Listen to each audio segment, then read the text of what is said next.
Hey, Morgan.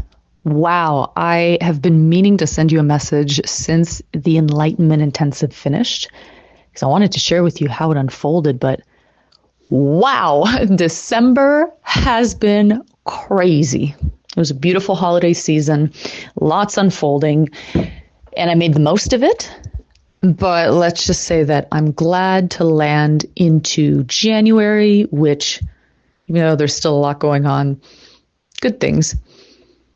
It's going to be more spacious than December because it's not a holiday month. So I'm very happy for that.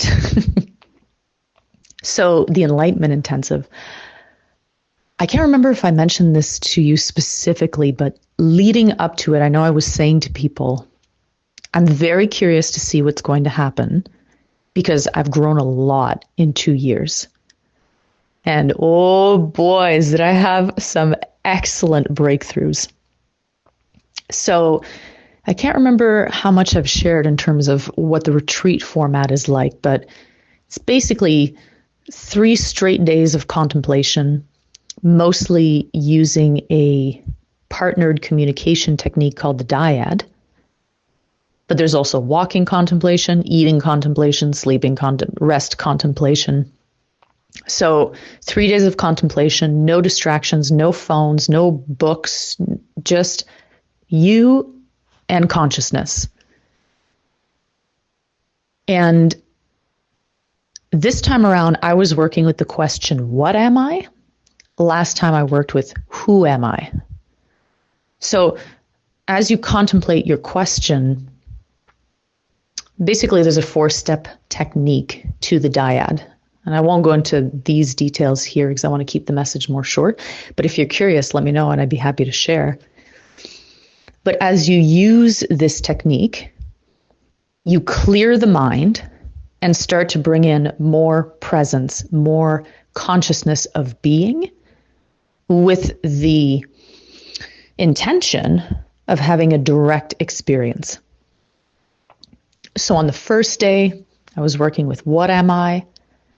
And moving through the layers of the mind, connecting experientially with, what I am is consciousness. And feeling this buildup of energy throughout the day as I was doing this. And in the second to last dyad on the Monday, I ended up having a absolutely tremendous cathartic experience, massive release, massive. So the energy built up all day. I was in the second to last dyad with a woman who embodies human sunshine. And there was something about what she was sharing that was bringing that energy within me to a culmination. So when it was my turn to speak again, I opened my mouth to speak, but my head tilted back. My body went hollow. I did this kind of gasp. And then all of a sudden was like, boom, like my heart and being exploded.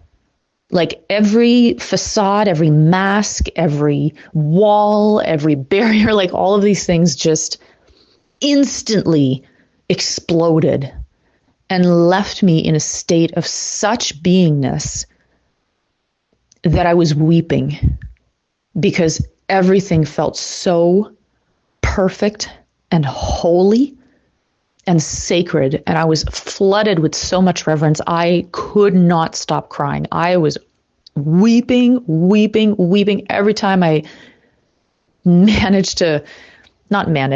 every time the wave of it would calm down, I would open my eyes to look at Ellen's tear-stained face, and boom, it would explode all over again.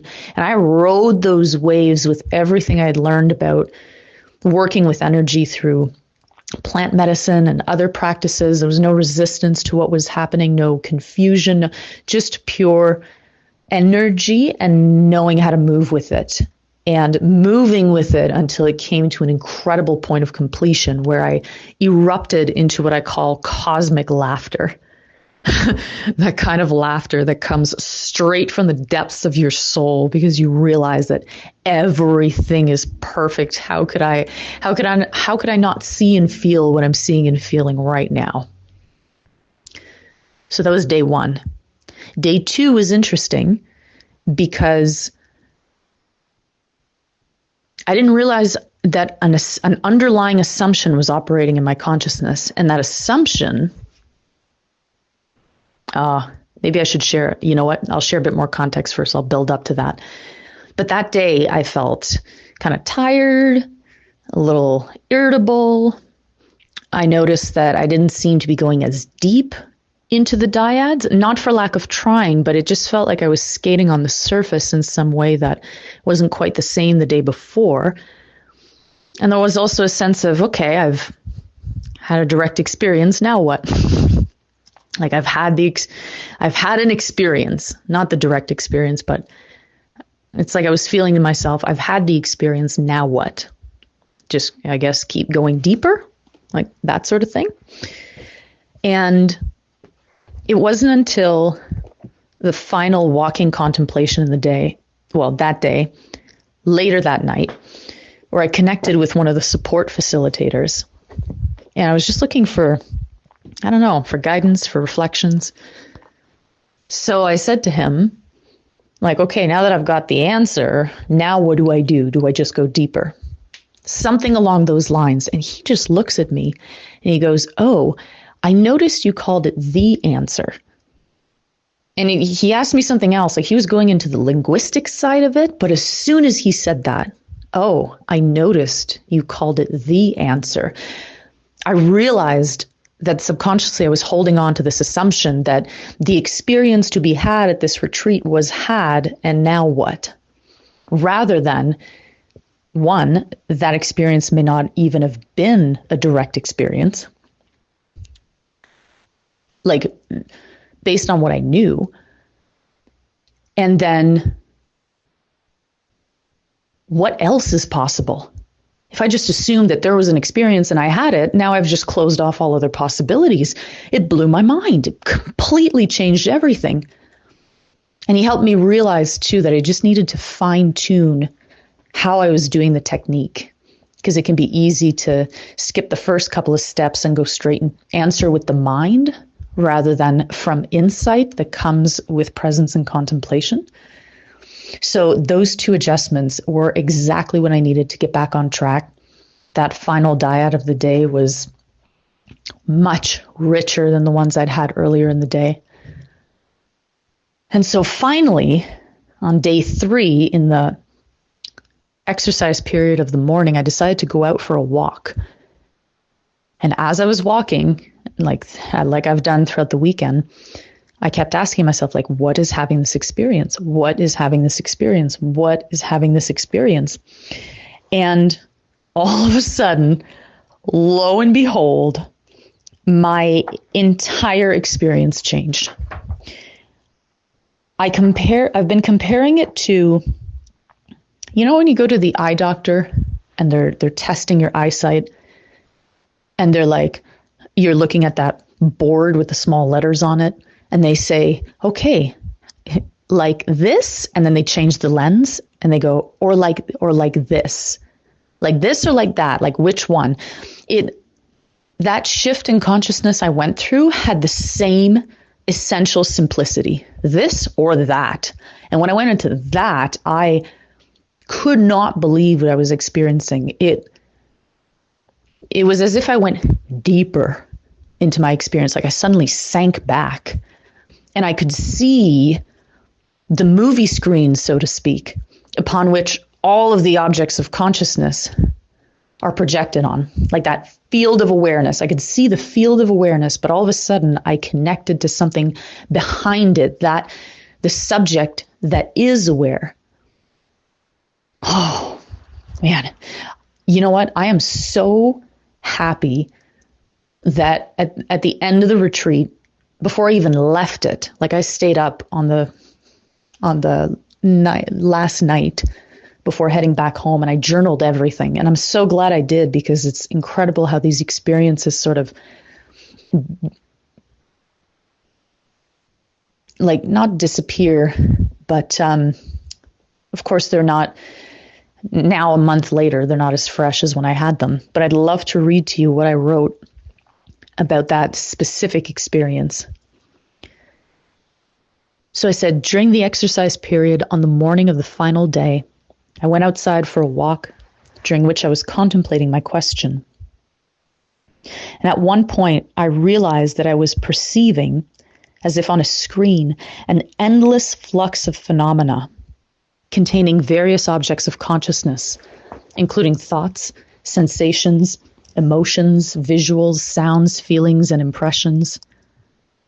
Suddenly, I could sense that as this field of awareness could orient in any way, as if on a ball bearing, that behind it was a tremendous, immovable presence, a subject of consciousness that was untouchable by the endless objects of consciousness it was perceiving. By the time we started the next dyad, I was completely anchored into its universal presence and sacred witnessing, as the field of consciousness merged with the consciousness itself.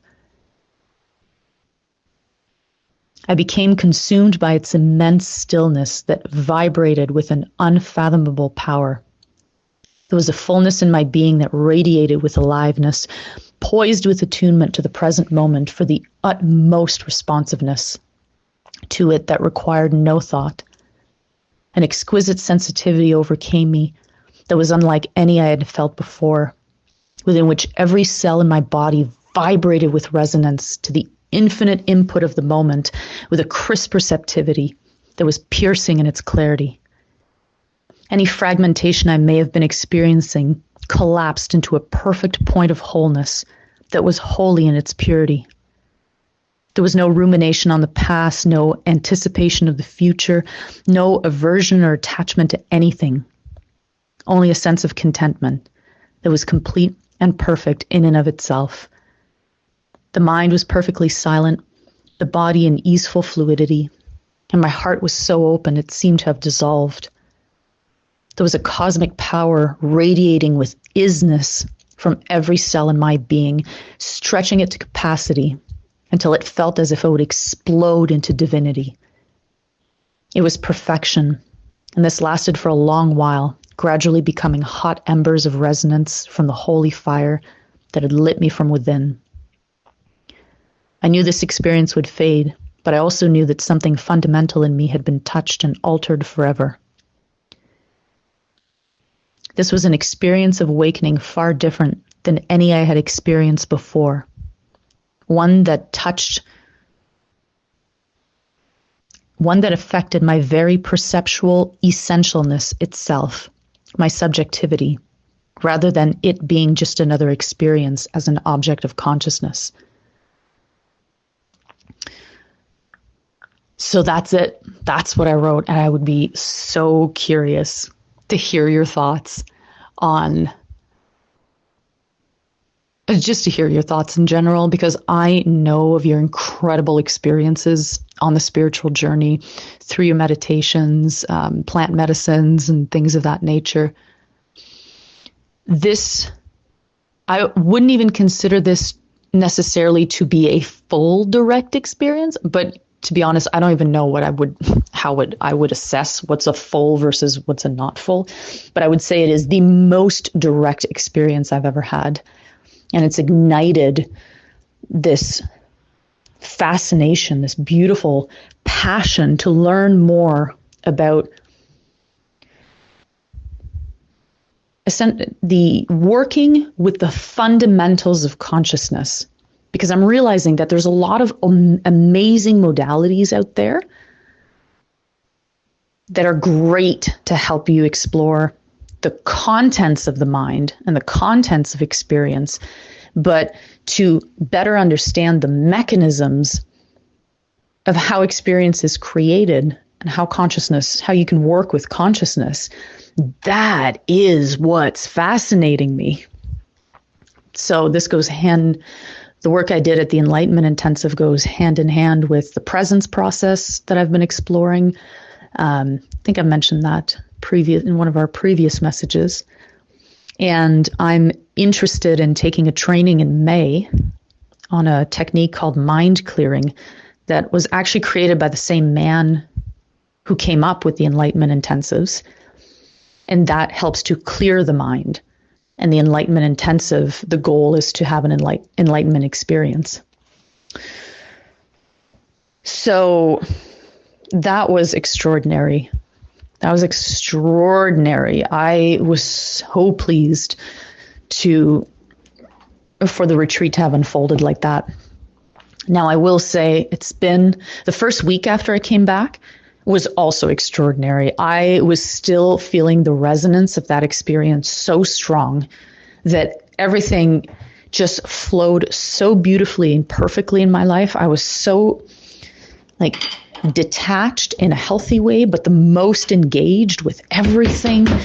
I was deeply full within myself, and it was just overflowing everywhere. That's the best way I can describe it. After that week, and for the weeks since then, it's been interesting to witness old patterns coming back online and how much I identify with them still. So that's been a challenge, an expected one, challenge nonetheless. And so I'm continuing practicing with the dyads, with contemplation, with self-inquiry. And I'm going to be starting to work with the mind clearing technique before I start training in it. And as a way to help dismantle those automatic mechanisms in such a way that the mind can be clear and I can live in my beingness without the mind's interference. Because what I'm realizing is, okay, it feels like I've spent a lot of time and energy over the years working on these patterns, but there must be aspects of it.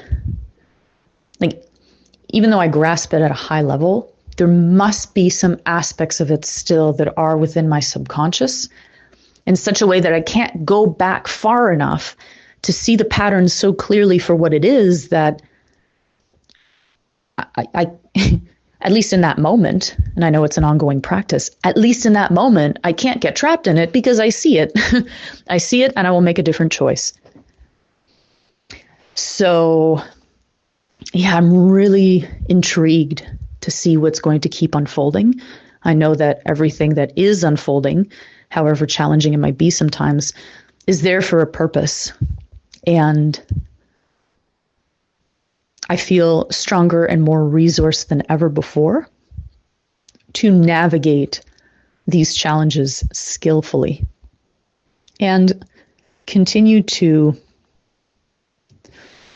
anchor myself into consciousness, into what's real in terms of what I identify with on a day-to-day basis as I move through my life. So that's it. That's what 18 minutes.